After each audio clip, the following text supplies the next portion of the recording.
Welcome, everybody, to Zeus Backstage. My name is Zeus, and today I am backstage with the legendary former WWE referee, Mr. Jimmy Korderas. Jimmy, thank you so much for being here. How you doing? No, thank you for having me. I'm doing great, man. Life is good. Can't complain. If you're new to the channel, guys, please give us a like, give us a subscribe, and leave a comment in the comment section with your thoughts on Jimmy and my discussion today. We have a lot to get into, Jimmy, but first of all, is there anything you'd like to promote your end to get out there, social media, podcast, etc.? Well, I'm a part of two podcasts. One is the Reffin' It Up podcast with another former referee, Brian Hebner, son of the legendary Earl Hebner, and current TNA lead official Daniel Spencer. It's called Reffin' It Up, and we have just again, I think it's different. I think it's unique because we talk from a different point of view. I don't know if there are any other referees or former referees out there that are talking about the current product. Yeah, so we think it's a little bit unique and a little bit different. When we just have a blast because we're kind of all buddies, so we kind of crack on each other. So it's more of a fun get together every week. And then I do another podcast with my good buddy up here in Toronto, Donnie De Silva, called Huge Pop Radio. A little bit of a different format. We kind of break down the week that was, and then we have roundtables discussions, and we usually have a good guest. Thanks to both of us having a few connections in the business. I So we get to bet. talk to a few superstars, which is fun. And as far as social media goes, I have a lot of fun on that. Just, you know, entertaining myself. And I do my ref and rants every week from Monday to Friday. Just a quick minute and a half, close to 2 minute video, just a little critique on something that I thought could have been done differently. Something I think, it's not meant to crap on anything. It's just meant to say, hey, this is something I think that could have been done differently that might have uh, enhanced your product a little bit. But some people take it a little bit too much to heart. And I guess that's the world we live in right now. It But that's sounds what like I'm doing social pretty media. much right now. That's my retirement. Yeah. All of that will be in the description, guys. So, Jimmy, I want to start at the beginning because to me, a wrestling referee, it sounds like quite a niche profession. So, how does one, and in your case, how did you find yourself in this particular profession? It's crazy because I've always been a fan of professional wrestling since I was young, like a lot of wrestling fans. And once I got older and started attending shows at Maple Leaf Gardens here in Toronto, which basically is like the Madison Square Garden of Canada. And they used to run every 3 weeks, and I was there like clockwork. I had like the equivalent of season's tickets. And there was a point there where I said, I would love to get into this business in some form or fashion, but I didn't have like, I want to be a wrestler. I want to be a referee. I want to be something. I just wanted to be involved in the business some way. And I managed to come across a gentleman by the name of Elio Zarlenga, who was Jack Tunney. He worked for Jack Tunney, and he was pretty much his right-hand man, did everything. And we became good friends. And I used to take pictures as I went down to Maple Leaf Gardens, and I'd come back and sell them. And he caught me selling them outside Maple Leaf Gardens and told me I can't do that. It's kind of illegal. And I went, oh, gee, here I go. And here's the dumbness in me. I'm not thinking, okay, I'm going to get in trouble with the law here. I'm going to lose my season's tickets. They won't Yeah, let me yeah. come to the shows anymore. But he said, you know what? You take pretty good pictures. Let me introduce you to Jack. And I'll try and see if he can bring you on as kind of like my assistant photographer. And he Okay. can help me take pictures at ringside. And I thought, oh, that's a pretty good gig. Hey, cool. So he introduced me to Jack. He said, we don't need another photographer. We'll find something for the kid to do. So I, ran around, did all the odd jobs and stuff like that. And he'd throw me the keys to his big Fleetwood Cadillac and he'd say, go pick up Andre the Giant at the airport. And I'm like, yes, sir. And like, you know what I Wow. mean? It was like, so this was going on for about a year. And I didn't, again, not knowing what I wanted to do, but I was kind of on the inside.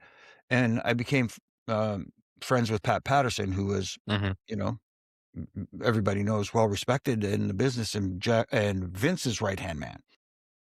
And Pat said to Jack Tunney one day, he says, hey, you know what? We got the kid around here. He's waiting for something to do during the show until we give him an assignment.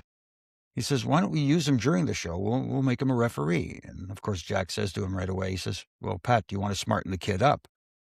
And Pat says, Jack, have you noticed he's hanging out in the locker room with all the guys? He kind of has an idea what's going on. So he told me to get the black sneakers, the black pants, the blue shirt, and the black bow tie, and to carry it with me at all times. And I thought, okay, this is going to be interesting, but I didn't know enough to ask questions. Hmm. I wasn't like, okay, let me go to the other referees and say, okay, how do you do this? I have no idea. But I got thrown to the wolves one day at a house show, um, and I learned very quickly that yes, thank you, SD Jones, who was a great guy. He says, um, ask questions, go to the guys, go to the other referees, figure out what you need to do, and eventually it'll come. But just remember that you're not going to be a know-it-all in this. You're always learning everything. Every time you step in the ring is a different experience, and you'll get it. But at the same time, be a sponge. Always be learning. And I've gotten great advice from him and other veteran referees. So I was blessed. Like I said, wasn't a plan of mine to become a referee, but I kind of fell into it and absolutely loved it. And you were a referee for a very long time in the end. Um, and I want to talk about what it was like once you were in that role, the day-to-day realities of a WWE referee. What was your kind of once you were firmly in the role and you were on set, for example, from backstage to post-match? What was it like? Well, at times it was a little tense because you're in front of a large crowd, and the role of a referee is to help enhance a match without being a visible distraction during the match. You're kind of like that background player that helps complete the scene in a show or a movie or whatever. Um, but you're also the connective tissue between the talent and everybody else. Um, when they introduced the IFB, the earpiece, it changed everything. See, because you used to pass, they used to communicate with each other in the ring, but they would also rely on the referee to help pass messages back and forth. So you had to learn how to do that discreetly without making it look overt that you're passing messages. It had to look like it was in the process of telling a story. But again, the referee's role is to help the talent tell their story without being that distraction.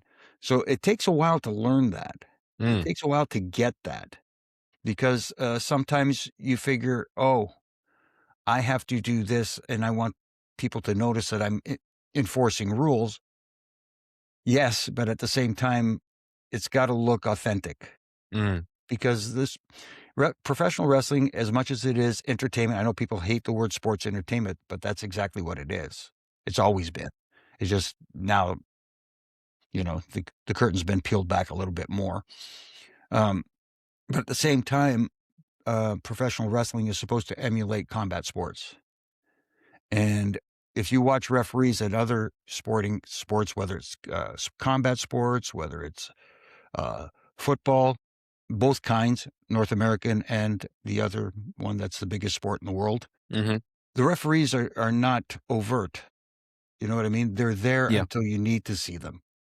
And that's what I had to learn the most about pro wrestling. Is how do I stay out of the way without being out of the way? If that makes sense. So was there a temptation when you first started to kind of, make yourself more involved before you learned that? Well, of course, you're in there, you're excited, and you say, "Yes, I'm here. I wanna look, world, I made it." You know Yeah. what I mean, kind of thing. But at the same time, you got to temper that and remember you have a job to do, and your job is to not be that guy. Yeah.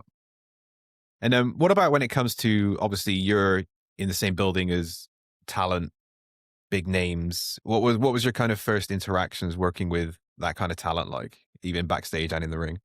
Well, first reaction was, how do I conduct myself? I mean, Hmm. like I'll give you an example. Like the first time I met Andre the Giant, I didn't know how to address him. Do I call him Mr. Andre, Mr. Boss? I mean, because everybody called him Boss. That was his Right. nickname. Um, I didn't know how to address him, and I said, I called him Sir. Hmm.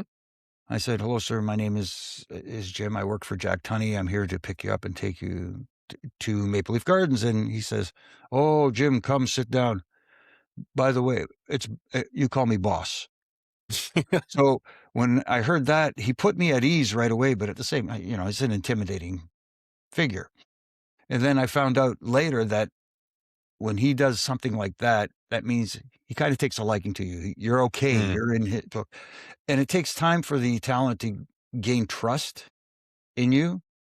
But there's a kind of an etiquette. Like I said, backstage, there's an etiquette in how you conduct yourself with the talent and how you conduct yourself with the office. And the main thing is respect. Just show respect is the biggest thing that you can, you know, you have to adhere to. That's really interesting. And I know you've already kind of talked about this briefly in the previous question about kind of being a referee, not being visible, but being effective. What else do you think makes a great referee after your years of experience looking back?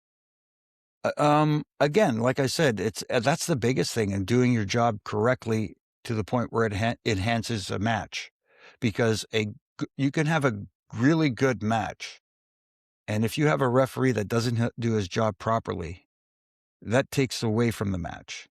Hmm. And a lot of times fans won't notice that that's why. And if a referee does his job properly and does a good job, you can take a very good match and make people go, "Holy, you know what? That what a great match." And they don't realize that it was all 3 people or all 5 people or however many are in the ring having a match with a referee, and the referee has helped so much tell that story in the ring, that again, people don't notice that, and that's the beauty part. I'll give you an example. Um, uh, the biggest match I refereed in my career was WrestleMania 24, Edge versus Undertaker. It was the main event of WrestleMania, and I took that boot from Undertaker, and it took me out of the match, and we got the iconic run by Charles Robinson. That was Legendary. yes, amazing. He was the only one that could pull it off. So, Really? oh yeah.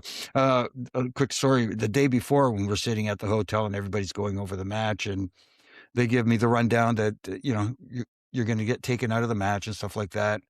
And the funny thing was, Undertaker says, "Jimmy, are you okay with taking a big boot?" I said, you're asking me if I'm okay? This is Undertaker. I said, "Are you kidding me? Go take my head off. I don't care." You know what I mean? It's WrestleMania. And then everybody said, "Okay, we're going to need a second referee to run down to finish the match and do the false finish and all that kind of stuff."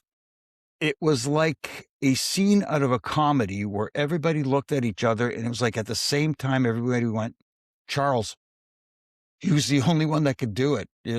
And of course, we knew it because he pulled it off beautifully. He Anyways, did. getting back to the point. So when I got to the back finally, I ran into Ricky Steamboat, who's one of my idols. I love Ricky Steamboat. And the first thing he says to me is, "Jimmy, the boot looked great. You took it like a champ. Great job." So, of course, me being the stickler for other stuff, I said, "Yeah, great. Thank you, Ricky. But how was the rest of the match? Did you see anything? Was everything okay?" And he said, "To be honest with you, I was so enthralled with watching the match and the story that they were telling, I didn't really notice you." Mm. And I said, "Thank you. That's the best compliment I could ever have." And when I tell young referees nowadays that story, they go, "Yeah, but he didn't notice you. How can he know if you did a good job?" I said, "That's the point." Mm. He was so enthralled in the story being told, he was enjoying that match so much that he didn't notice me doing my job correctly, if that makes sense. Exactly. Yeah. I mean, I was Mm. just thinking that's probably the best compliment you could have got, isn't it? You Yes, not being absolutely. noticed. Yeah. Yeah. That Charles Robinson run is obviously legendary, and we see it shared so many times. Did he have to rehearse that, or was this just a one-time thing where he kind of No, just ran down that huge ramp?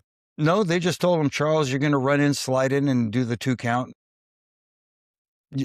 It's one of those things where you don't wanna rehearse it too much. It was like, what, 70 meters or something like that? I Big. don't It was know. big. It was a hell of a run, Yeah. and it's downhill, so you know what I mean? You can lose your footing easily. Um, in terms of when you're in the match, there's obviously, an emotional part to wrestling matches.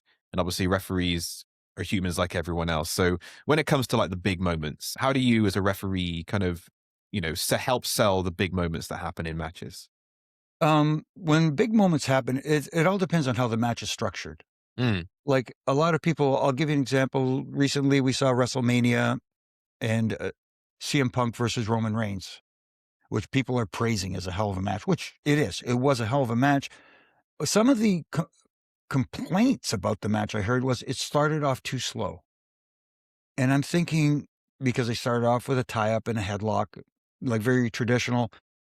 And I think that's lost on a lot of people because the match, if you start off like, you know, fast and furious, throw everything at the wall, you know, where do you take it from there? How do you get the fans to go higher? The entire story of a match is supposed to start here, start escalating, and get the fans more and more involved and more invested in what's going on. That is also how a referee works a match. Mm-hmm. Early in the match, you're more tempered, you're more subdued, you're enforcing your rules, you're following the tempo of the match. As the excitement level escalates, so does the referee's, enforcement of the rules. Not over the top. You can't get over the top where you're waving your arms up and you're going, "Oh my God," you're making these ridiculous expressions. But your energy level escalates the same way the match does. Like when you're getting really, really close to the end of the match and you want to get these nice false finishes Mm-hmm. to get the people to bite, you don't just drop like it's a regular count like you do normally, throughout the match. Now you're starting, there's some urgency in the count. You don't speed up your count. That's the hard part too. When you get excited, sometimes your tendency is to speed up your count as you get more excited in the match. You keep the cadence the same, but the urgency, you have to look like you're urgently getting in there and getting the people to think that this is the end and get them to go. When you get that reaction when they go, "Oh, I thought that was it." Now you know you're doing your job properly, and so are they. Everybody. It's a dance. It's a three-way dance, but there's the two main dancers, and again, you're the background dancer. I think that's really interesting. And you make a good point about referees being kind of, not noticeable being the best referee. And then you say something like that, where I look at historic, some great, 2 counts, some great near falls. And, you're right. I bet if you go watch them back, the referee is a huge part of making that near fall so Absolutely. impactful to the audience. Absolutely. Yes. So that's a very good point. And I guess it is easy for referees to kind of be overlooked in the match, A, because people are focusing on the talent, and B, because obviously that's what a referee should be doing. So Mhm. it'd be interesting to kind of go back and watch some of those moments to kind of just pay attention to the referee and just Yes. see how they conduct themselves. Yeah. Um, There is an art to it as far as the mm, referee goes too. Um, I'm not going to give them away because I hate doing that, but there are referees that have a tell. okay. And unfortunately for me, when I'm watching and I see it, I go, "Oh goodness, I knew it." I like to be got as well. I want them to get me, Mm, but unfortunately, because I come from that world, I notice it, and I don't like revealing them because, like anything, once you do it, then you can't unsee it. right. Okay. I'll give you Yeah. I'll give you an example. We used to do a television show up here in Canada called Aftermath, Hmm. which was a weekly recap of WWE on the channel Sportsnet, which used to air WWE programming here in Okay. Canada. So we were at SummerSlam here in Toronto. We're sitting and we're watching. I'm sitting with the producer of the show, and match was on. I don't remember the match, but anyways, there was this move. And they did a false finish, and the producer went, "Oh, I thought that was it." And he looked at me, and I didn't flinch. Right? He goes, "What? What? You didn't think they didn't get you?" I said, "No." He said, "Why?" I said, "I just knew." He says, "Well, you know the finish." I said, "I'm not there. I'm not in the locker room. I don't know what the finish is." Hmm. He says, "Well, how'd you know?" I said, "I I just knew." And he's needling me, and he keeps needling me. I said, "Well, okay, I'll tell you. The referee has a tell." He says, "What do you mean he has a tell?" I said, "He has a tell." No, another sequence came along, same thing. He says, "Again, you knew that wasn't it. How did you know?" I said, "He has a tell." He says, "What is it?" I'm saying, "I'm not going to tell you because if I do, it's going to ruin it for you." He says, "No, no, no, please." I said, "Okay, I warned you. I gave you 2 warnings. Here it goes." So I told him what it was. And then he went, "I shouldn't have asked you because now I can't unsee it." You He's going you to know? notice it forever now. Yeah, exactly. So, I don't wanna ruin the magic for everybody, you know what I mean? So, the certain ones that have a certain tell, I just, you know what? I'll keep it inside. It's kind of like poker in that respect. Yes, yes. Yeah. Yeah. When it comes to being in the matches, obviously we don't see this happen very often, but sometimes, referees and wrestlers have to think on their feet, call audibles when things don't go to plan. How do you handle that? And can you think of any specific examples of when you've had to do that? Ooh, um, as far as how they handle it, again, there's a lot of communication going back and forth. Mm, If something happens that doesn't go as planned, now it becomes apparent where you, "Oh boy, here we go. That's not what's supposed to happen." Whether, it's an injury, whether it's, just something just didn't go, the way they wanted to. Now it's like that's one of the reasons why I always like to sit in the room and listen to them talk over everything and make sure and always ask the question, "What do you need from me?" You know what I mean? And, "What do you need me to do?" And I would listen, and if I saw something, I would go over to whoever I can get to first, and in the process of looking like I'm, checking on them or whatever the case may be, I'll say, "Okay, is everything okay? What do you want to do?" And then they'll say, "Well, tell him this." Now it's my job to communicate, "Okay, oh, this went wrong.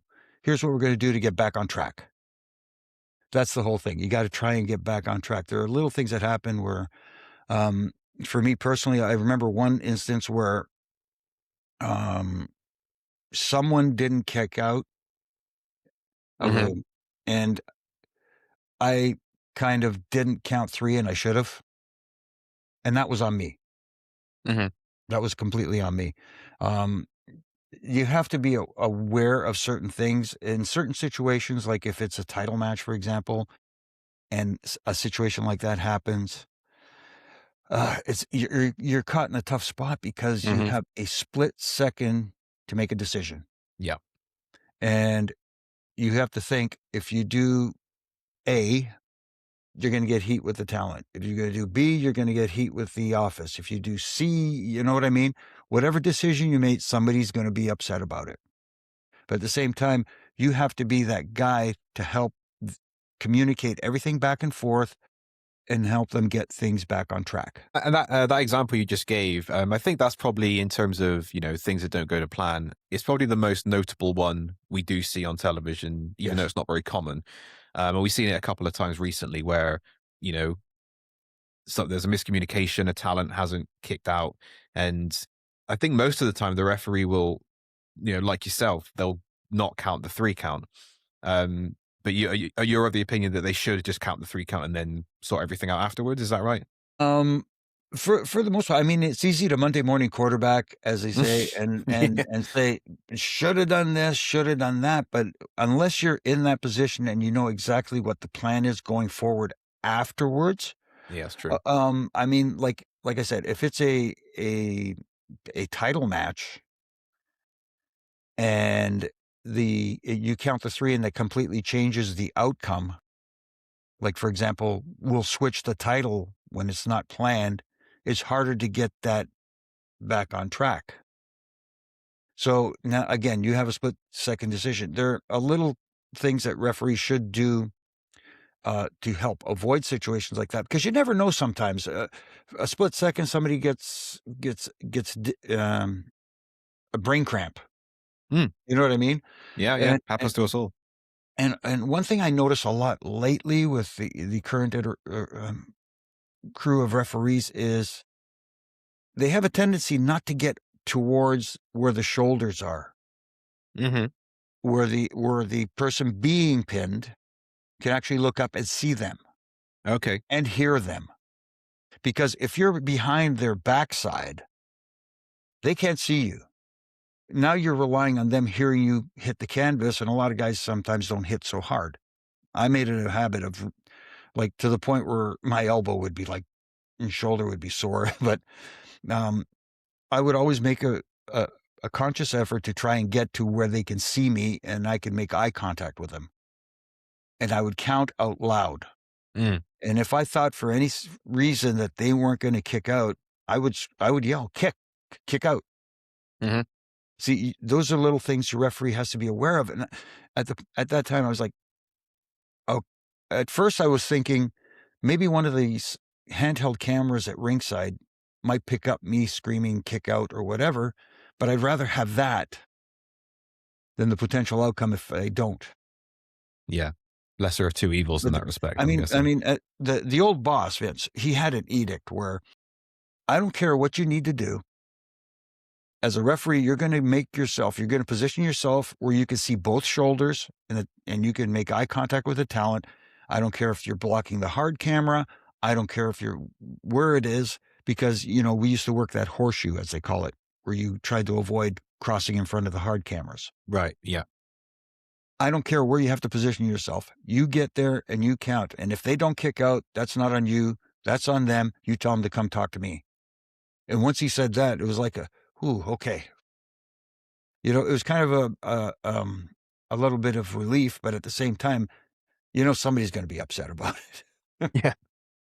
It must be difficult because obviously you're kind of, it's like you say, it's a three-way dance. It's the the two talent most of the time and the referee as well, and kind of getting that all together in one match live, it really makes people realize how much more involved the refereeing aspect is.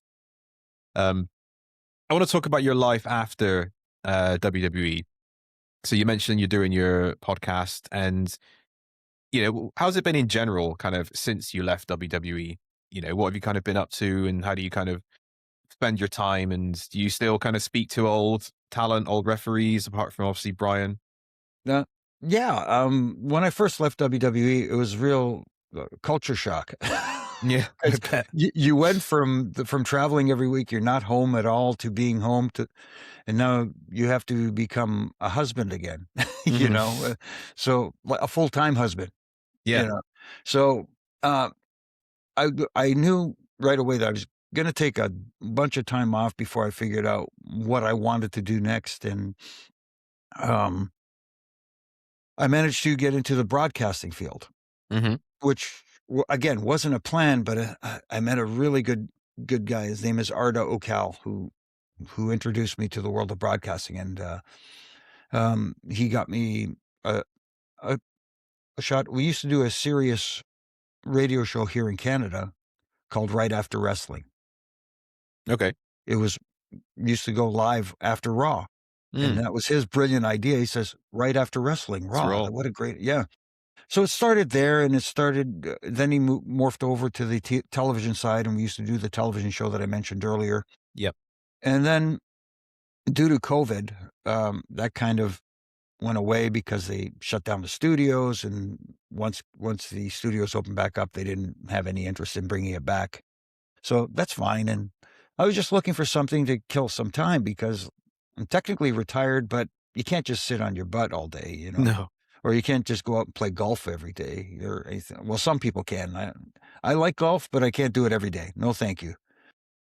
So I got approached by at first um, Raj Giri.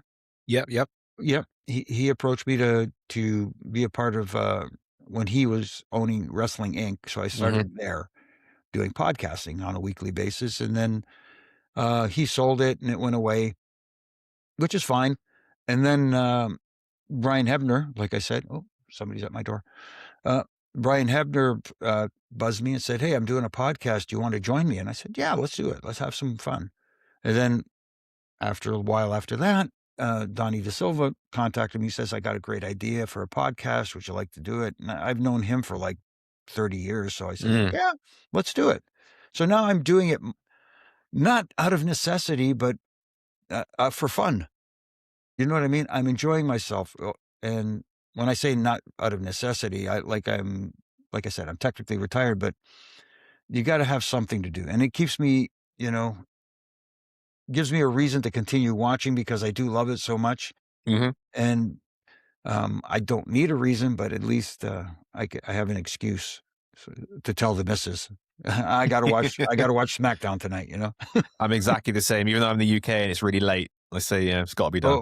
Oh, I know. I can only imagine what it's like there because, um, especially some of the pay-per-views that go really late into the night, you know? And Yeah, I mean, I will watch an AEW pay-per-view when I can, but Mhm. sometimes when it finishes, I can see like the sun rising, the postman outside, kind of Oh, thing. So it's a long one. Sometimes I have to take time off work sometimes to watch those shows, but I hear you. you know, I hear I you. love That it. is long. Yeah, no, that's great. I mean, like, but at the same time, companies need to be cognizant of those sort of Hmm. things. Like even here in North America, where if you're running late and it goes past midnight on a Sunday night, you got to remember people got to get up early on Mondays to go to work.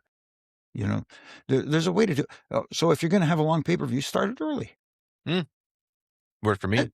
yeah, it works for me too. I love the afternoon ones because it gives me my evenings to, you know, do other stuff. Yeah, absolutely.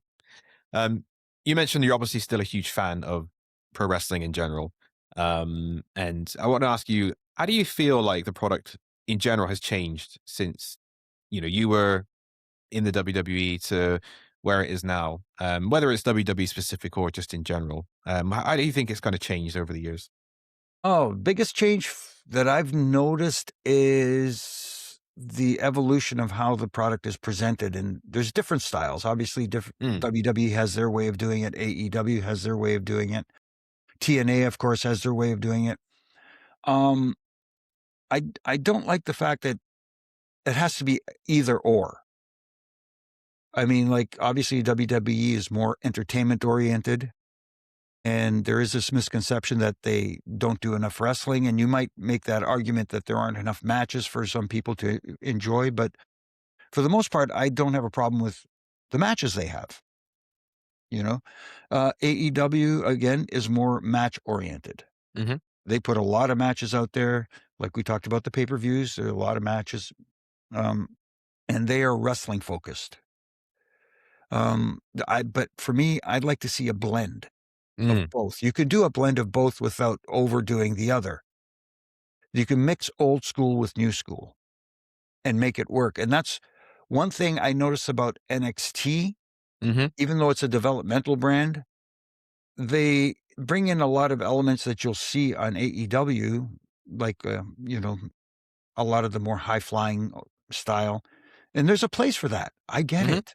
I get it. But if the problem I have with a lot of companies and every company is they rely too heavily on one formula. mm, As opposed to, you know, let's take something that worked in the old school. The biggest thing for me is, that I dislike is the gray area. I hate the term okay. tweener because, when I hear tweener, you know what that tells me? Go on. Doesn't draw money. Really? Yes. You look back at the biggest draws in wrestling history, and you knew exactly when you said Hulk Hogan, babyface. When you said John Cena, babyface. You know, uh, regardless of whether they were a heel, you knew exactly which side of the fence they were on. There was a protagonist and an antagonist. Hmm. That's what draws money. I mean, don't get me wrong, it's nice to have cool matches, but why? Mm, Give me a reason. And people are too focused on moves as opposed to developing characters because you can do those moves. Nobody's saying don't do the moves, but give us a reason why you're doing the moves, spread them out, give people time to absorb and enjoy before moving on to the next one and let them hmm. get involved in the character. I'll tell you, I love Will Ospreay. Yeah, I think he's a fantastic talent. he is. Yeah. I just want to see um, him. I want to know Will. I know he's fantastic in the ring. I know he could do just about anything that anybody else can do, if not more. But I want to know more about Will because people get invested in the person more than they do the moves. The moves are cool. Don't get me wrong. And one thing I've seen from Will's in his, I'm glad he's back, by the way. Thank God Mm, he's okay. The one thing I have noticed um, from when he first entered AEW to now is he started to um, tell more stories. He's starting to sell a little bit more as opposed to rushing through something to get to the next spot. Does that make sense? Yeah, Yeah. absolutely. Yeah. He's Yeah. getting it. When people say, "Oh, he's having his best matches now." You know what his best match was? For me, Go on. the one against Daniel Bryan Danielson, Mhm.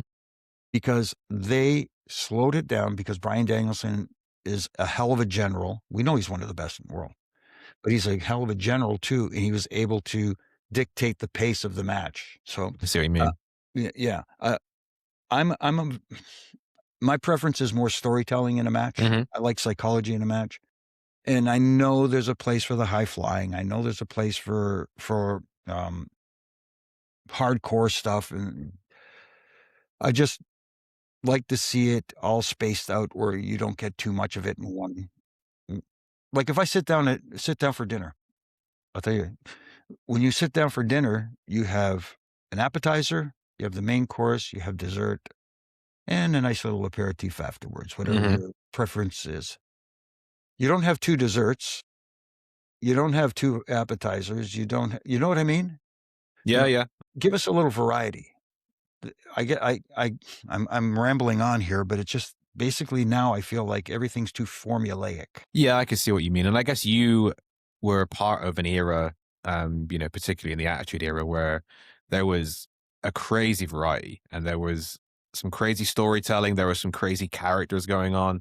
And, for all intents and purposes, that I started watching probably in the mid 90s. And so I was, fresh into the Attitude Era. And I still think it's the most entertaining wrestling has ever been, despite the in ring product. And you were a huge part of that. So because you've been surrounded by crazy characters like the Undertaker and Goldust and really out there, do you think that that kind of thing is missing from the modern day, like characters, rather than just wrestlers with personalities, actual kind of gimmicks and characters? Do you think that's missing more today? I think it to a certain extent it is missing, but I feel like today's fans want more real. They Mm. want to know you take someone like a Stone Cold Steve Austin, and everybody said, "Wow, that was a hell of a character," but that was Steve turned up to 12. You know what I mean?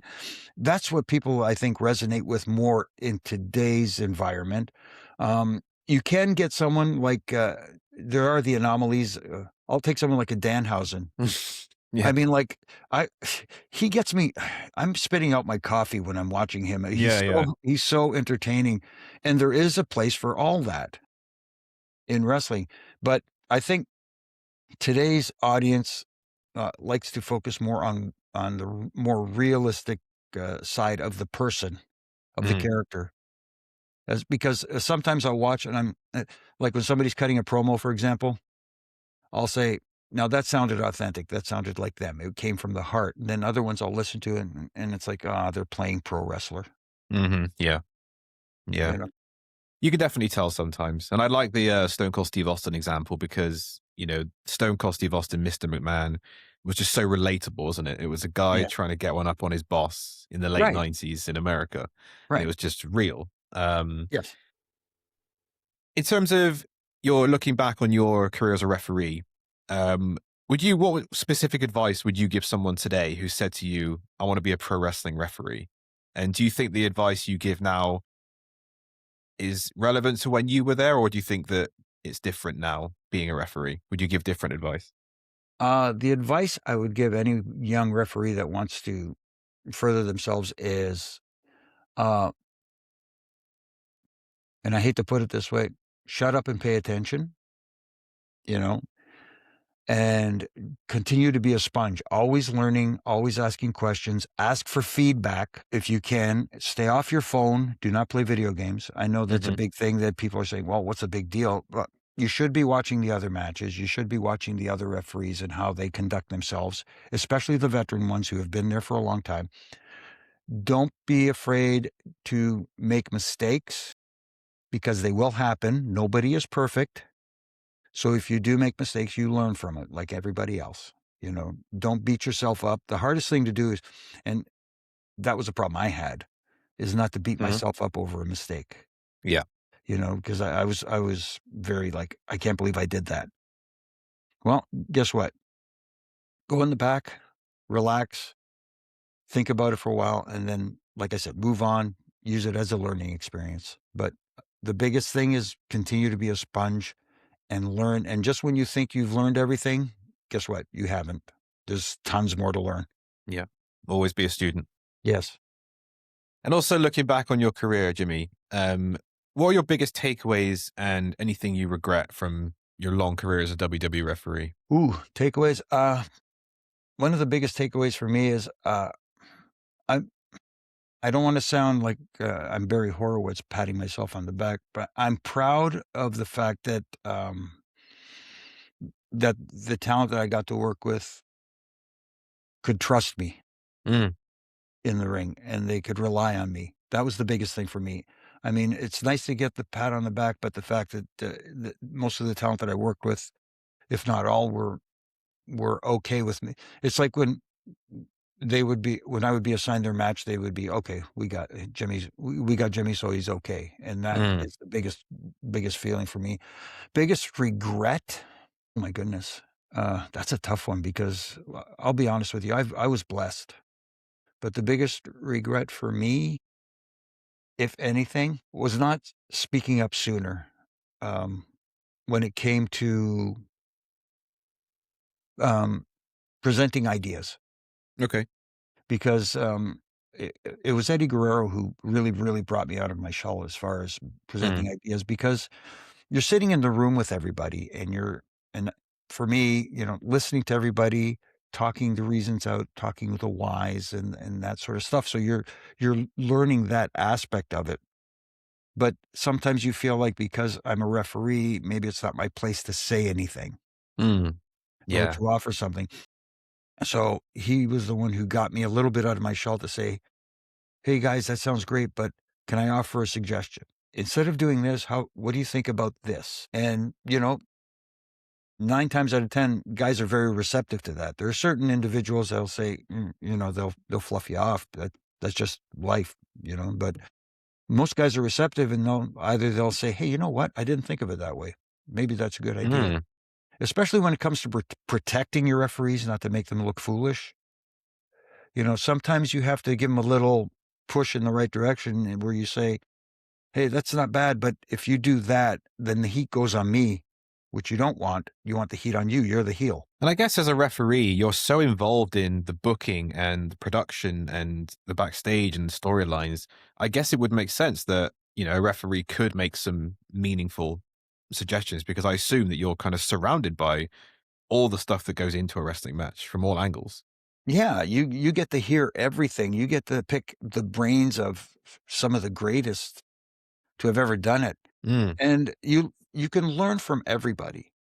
I mean, like, you can learn from the guy that's at the bottom of the card, you can learn from the guy that's at the top of the card, and everybody in between. Everybody has a voice, everybody has an opinion, and the honest thing is there's really no absolute right way to do this. There's only what works. yeah. And your biggest barometer is that audience out there and the reaction. If your live audience is reacting, I mean, people could say whatever they want about ratings and all, who cares? Your live audience is your biggest metric for, is this working? And that's one of the things. I'm getting on another tangent now that I feel bad that the talent today doesn't have the opportunity to do live event house shows But yeah.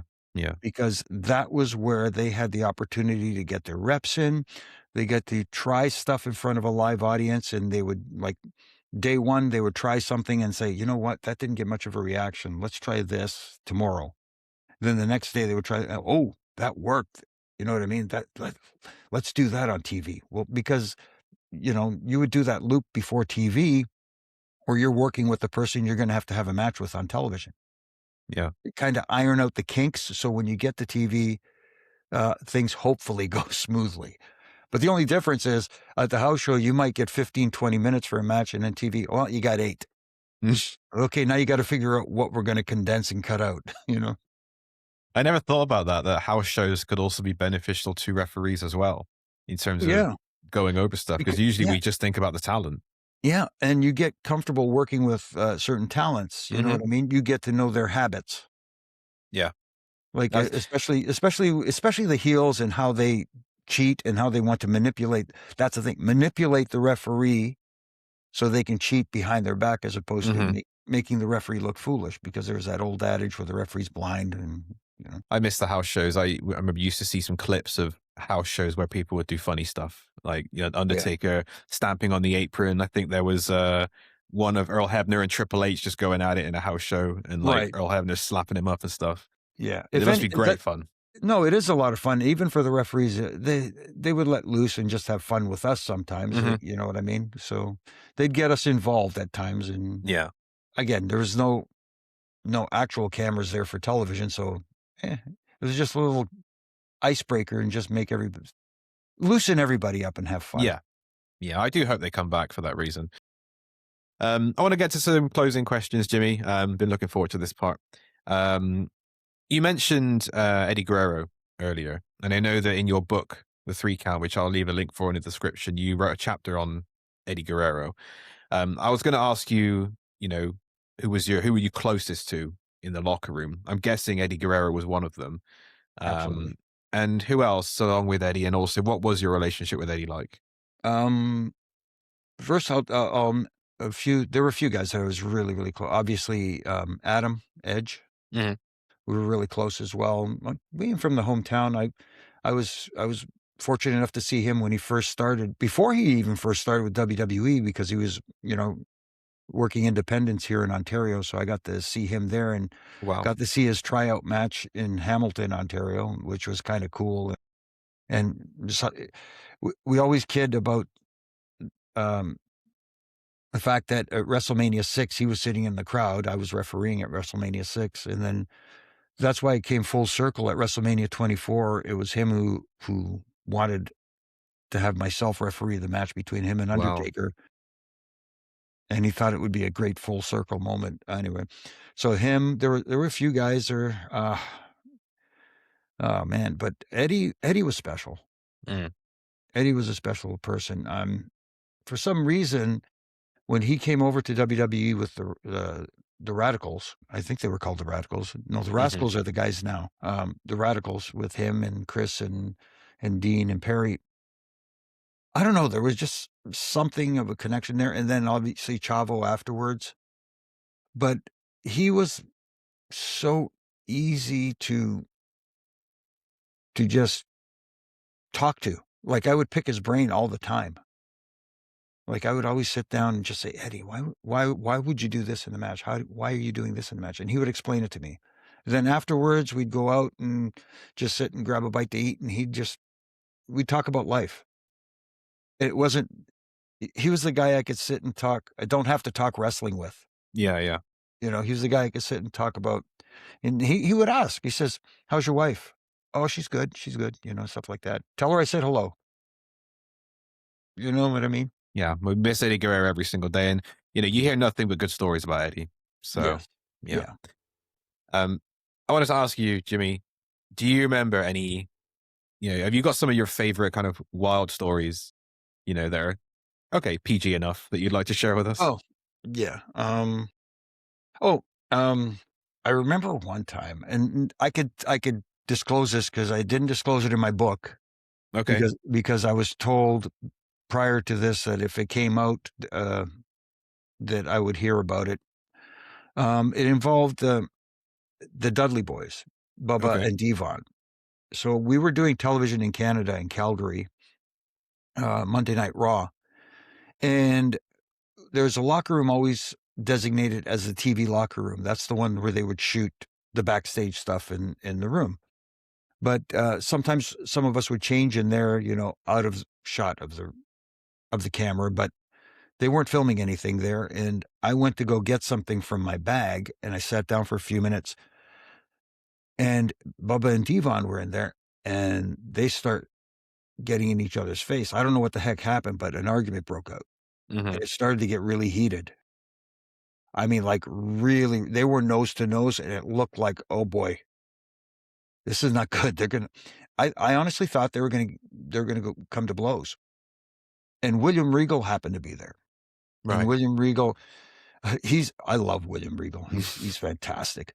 But trying to calm things down. Like, I'm thinking to myself, I'm not getting between these two guys. No. What am I supposed to do? So William Regal is trying to get in between them and trying to tell them to, in his calm voice, to settle down, but it wasn't helping. He was just getting kind of sandwiched in between. And he looks over at me and he goes, I can't do the accent, but he says, Jimmy, you might want to go outside and get some help quietly. So I went, okay. So I left the locker room, and just as I came outside, Lance Storm and PJ, Just Incredible, Mhm. were walking by, and I said, hey guys, you need to go in the locker room. William Regal needs your help. And he goes, why? What's up? I said, just go. Just go. And I didn't go back in. And it was scary, Mm. because I'm thinking to myself, I can't help break this up. There's no possible way. These guys should eat me for lunch. You know what I mean? So later on, the next day, we're in Edmonton. And again, I'm sitting in the TV locker room. There's nobody in there but me. And Bubba walks in. And Bubba says, hey, Jimmy, how you doing? I said, I'm all right. How are you? He said, I'm good. He said, did you have fun last night? I went, no. He says, he says, oh, okay. He says, by the way, if anybody hears about this, I'm coming straight to you. I said, they're not going to hear anything from me. He says, right. You're going to shut the F up, right? I said, yes, shutting the F up. And I hadn't told anybody this story until he brought it up on his show, Busted Open. Okay. So we're So safe. I buzzed him. I said, well, now that you open the door, I could say it. Bit of an exclusive here. Do you have a funniest memory, like a funniest story that you remember that you just think back on and it cracks you up every time? Oh my goodness. I guess there's a lot. Yeah, I know. It of course involves Owen. But yeah, Yeah. This was actually prankster. on a European tour. We were in Germany. I want to say it was Oberhausen, Okay. and it was a tag match, Owen and Jeff Jarrett versus Edge and Christian. Mm-hmm. And during the entire match, it was Owen's shenanigans. It was like trying to keep a straight face was next to impossible. He would go up to the bottom rope and splash Adam on his ankles and cover his ankles and scream at me to count, and I would count, and Adam would barely kick out, like Mm-hmm. at 2 3/4 and stuff.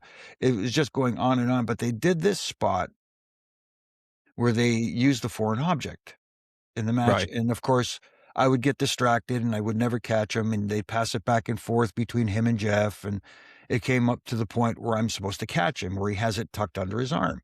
This whole time, I have no idea what they're doing, what they're using. And it's like, okay.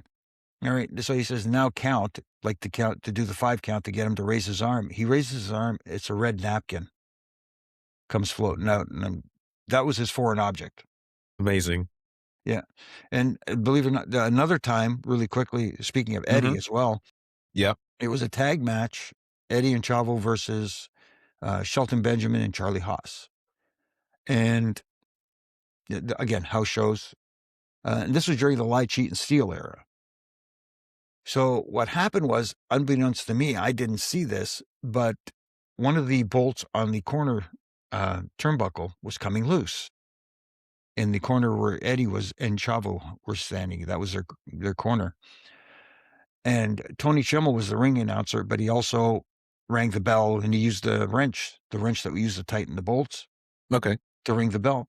He got up to tighten the bolt, and Eddie says to him, Schimmel, give me the wrench. He says, what? Give me the wrench. So he hands him the wrench. Mm-hmm. And then I hear Chavo say, hey, not Chavo. I hear Eddie say, Chavo, bring Shelton to the corner and take the ref, which means for me to push Chavo out of the way and turn my back. So they start using the wrench as a foreign object, and I have no idea what's going on. I know they're doing the and hiding it from me and that kind of stuff. And I didn't know what they were using. So this whole scenario took about 5 minutes of the match, of going back and forth, of passing it back and forth. Charlie Haas coming in the ring to try and get involved, but distracting me from seeing more. Them, Eddie and Chavo passing it back and forth to the point where Eddie slides this wrench in the back of my pants. And he says, "Don't sell it." So I don't sell it. And you know what I mean? And then Charlie comes out into the ring and he pulls the wrench out from my pants, and I turn around and I see him with the wrench and I start giving him crap for having a foreign object, you can't even describe this. It just worked out so smoothly that, and it was all called on the fly. Yeah. You know what I mean? And if it's one of those deals where if you tried to plan it, you wouldn't get that natural organic reaction. Yeah.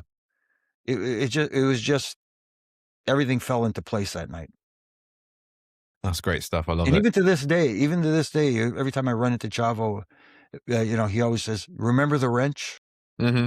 Even Shelton, everybody, remember the wrench. I want to finish on one more question, Jimmy. I want to ask you what your thoughts on one referee in particular, Jessica Carr. Yes. The reason I want to ask about her is because she is not only a wrestler, she's also a pro wrestler. And she, from what we see on screen, looks to be potentially heading into an on-screen storyline as a referee with Becky Lynch potentially. And what are your thoughts on her, and what are your thoughts about referees getting involved in this way in kind of on-screen storylines? To be honest with you, Jessica, first of all, is a very good referee. Mm-hmm. She does her job very well, and she is trained. She is a trained talent. If I'm not mistaken, I think she actually does some work for Evolve wearing a Yes. mask.